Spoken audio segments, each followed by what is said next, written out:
So I am in No Man's Land, Virginia, which is also known as Montebello, Virginia. I'm here for a spiritual retreat so I can unplug and get away and just kind of connect with me and the Lord. And one of the things that the organizers of this event let us know ahead of time is that there would be no internet connection. So I expected that that would happen. But I don't think what I expected was to lose cell phone coverage. So as I got closer to the Blue Ridge campgrounds, I lost cell phone coverage, which made me wonder, why am I paying for Verizon? And it started to make me nervous because I have not had to experience losing cell phone coverage. If I were in an airplane, that'd be different.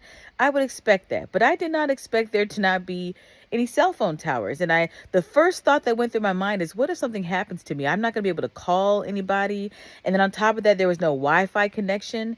And on the campground itself, there's Wi-Fi in only two spots, not even in the cabins.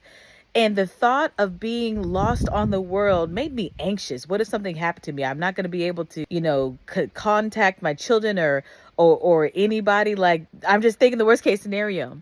But no sooner had that anxiety set in, the Holy Spirit also began to speak to me. And he reminded me of David's words in Psalms 139, verse 7 through 8, where David says, "Where can I hide from your spirit? And where can I hide from your presence? If I ascend into heaven, you are there. If I go down into the grave, you are there." Here I was on this campground feeling anxious about being totally lost and disconnected with the rest of the world. But God immediately chimed in and said, "You might be lost to the world, but you are not lost when it comes to me."